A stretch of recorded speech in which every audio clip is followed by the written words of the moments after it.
Welcome to Roshgold Talk. In today's episode, we have a remarkable guest, and we're truly fortunate to feature Poppy Monga, who is not just an accountant by profession, but also a game changer in women's sports. She's turned her passion project into a movement and is inspiring young girls to embrace football and step onto the field with confidence. Poppy is the founder of the Pink Panthers Football Club, a growing force in women's soccer. She's also an accredited SAFA certified football coach, driving transformation in South African sports.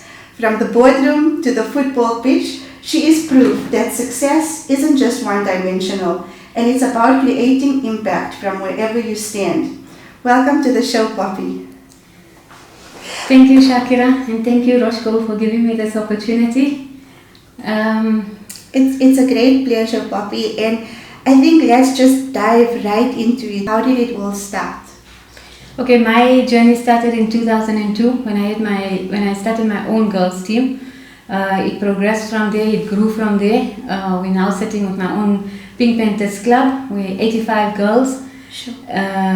They divided across 4 different divisions.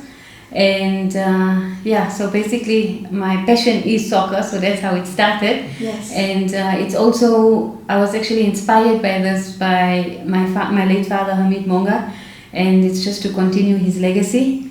And also I've seen the girls that are very dedicated, talented, and they show a lot of determination in the sport, and they're also a big factor that led me to pursue my dream of becoming a certified SAFA coach. And it's all just basically to promote development for girls in soccer, and also create opportunities within our community and surrounding communities, and also give the girls an opportunity, something that I didn't have when I was growing up. Wow, that's so special, Poppy, and I like that you mentioned, your late dad, and it's a legacy that still lives on. And just as you give to the community, it seems to fulfill you as well. Definitely. So that's quite remarkable. And you mentioned opportunities. I just want to ask you, what are the opportunities for girls in South Africa, especially like in the past few years and looking forward to the future? What is there for them? Okay, I'm sure most people know in 2022, Banyana won the AFCON Cup, and after that, it really brought about a lot of opportunities for young girls. Yes. Because it somehow expanded not only in South Africa but around the world. So for like something that was actually known as a male-dominated sport, it has really changed to, because currently now the girls soccer is the world's fastest growing sport. Wow. So there's huge opportunities for young girls. That's amazing, and I think anyone who was interested or considering this, maybe this is a call to say, look into it, there are opportunities, go and get them, Yes, definitely. So that's quite inspiring. And although there are so many opportunities and it sounds so exciting and we need to grab them, I'm sure there must have been challenges along the way. Can you tell us a bit about that? Okay, so there is significant challenges when it comes to this. There's a lot of discrimination. Also the girls are a lot more emotional compared to dealing with boys. So that also plays a huge factor in the how can I say, in the part where they actually being teased and they called they tomboys and stuff like that. So we're also deprived of a lot of opportunities. Like we are not given easy access to using the sports facilities, for example, because they feel like, it's just girls that want to play for fun. But they don't understand there's a different motive behind this thing. It's more for development and to strengthen the girls and promote social skills within the club. And I appreciate that because as a soccer mom myself, I can totally relate. And also as a parent, Poppy, what would you say as parents, as schools, as communities, how can we support our girls in soccer?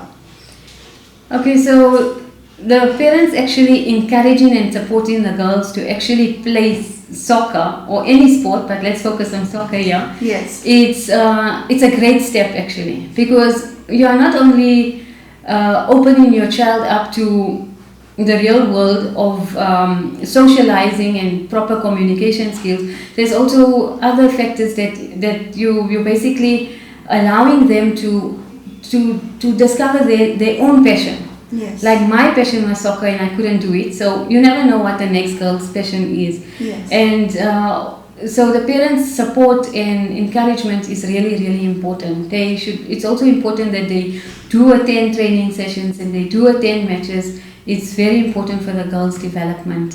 100%. And on that note, in terms of, we already spoke about the opportunities, and now we spoke about, having a supportive environment, be it your family, be it your schools or your communities.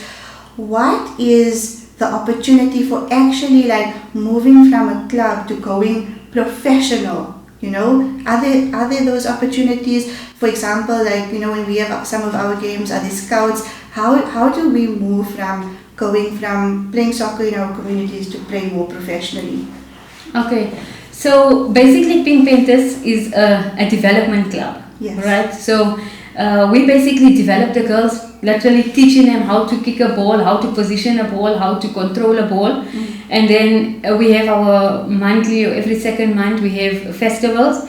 At the festivals we do try and have scouts there, and these scouts are not just ordinary people from miniature clubs. They usually from Sundowns, from Chiefs, from Bloemfontein Celtic, all different academies. Yes. And they come and scout the girls, and if they see a girl has a certain type of talent and potential, then they communicate with us, and we then discuss with the parents to promote it.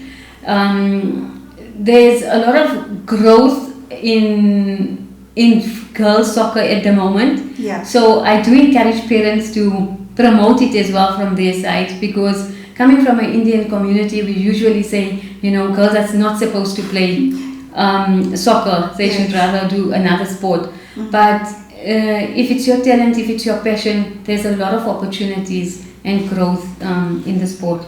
That's amazing and encouraging, Poppy. And I think, as you shared, having gone through the journey yourself in certain, whether it was discrimination, whether it was challenges, whether it was you had to work harder to prove yourself, you understand the journey, and then you can be even more supportive to girls who are going through the same, and you can also share that knowledge with parents. So I'm so glad that you mentioned that.